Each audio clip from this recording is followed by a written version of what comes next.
من قتل الحسين فهو في النار. كل قتلة الحسين في النار والعياذ بالله، ما في كلام. واترك فقه أمية وحبة إيمان وحبة خردل، هذا فقه الأمويين، فقه الإرجاء. الله قال ومن يقتل مؤمنا، مش حسينا ابن رسول الله، مؤمنا، ومن يقتل مؤمنا متعمدا فجزاؤه جهنم خالدا فيها وغضب الله عليه ولعنه وأعد له عذابا عظيما.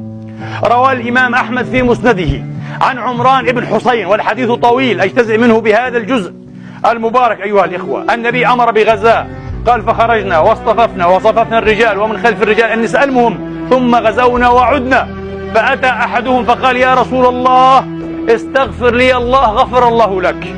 قال ماذا أحدثت حدثا؟ عمل لك مصيبة؟ النبي قال له.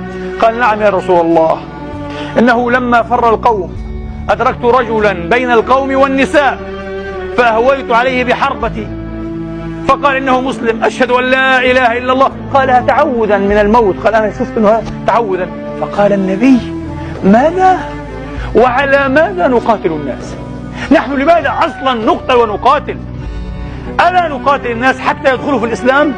هلا شققت عن قلبه فاطلعت على ما فيه؟ قال قلت كلا يا رسول الله لم أفعل. قال أما إني لن أستغفر لك. اذهب.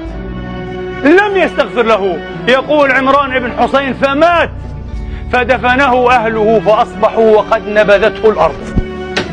صحابي لمن جننونا أيها الإخوة، كسروا أدمغتنا بحكاية صحابي صحابي صحابي. هذا صحابي أيضا أليس كذلك؟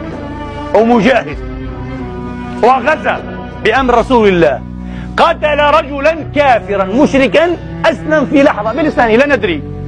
كان ينبغي أن تكف عنه، لا أن تقطع رأس الحسين وأن تحمله إلى قصر الدعي ابن الدعي، ثم يوضع على رمح وفي صفط ويخرج كل حين ويؤتى به إلى الشام ويضرب على ثنيتيه الملعون يزيد بقضيب من حديد. ابن تيمية حبيب بني أمية عاشق بني أمية ينكر هذا، والعلماء يثبتونه. الطبراني يثبته، الذهبي يثبته، الطبري يثبته، أبو الحجاج المزي وهو أعلى من ابن تيمية بمرات في الحديث بشهادة الذهبي، بمرات لا يقاس ابن تيمية بالمزي.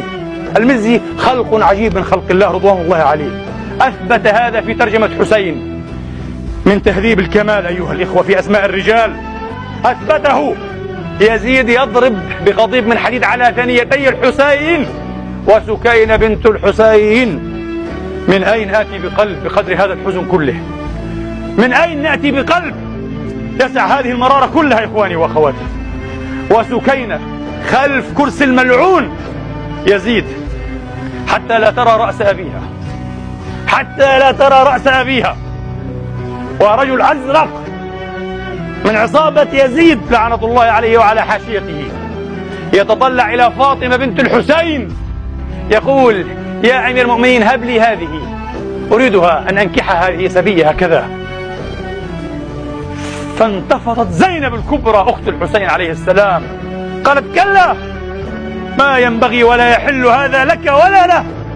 قال كلا لو أردنا لفعلنا. يزيد الملعون يقول قالت كلا والله إلا أن تخرج أنت وهو من ديني ودين أبي وجدي. تخرج من دين محمد لأنك لست على دين محمد، ونحن نعرف أن مشروعهم هو القضاء على دين محمد. يا أخي ما هذا الحقد كله؟ ما هذا الحقد المجنون يا أخي؟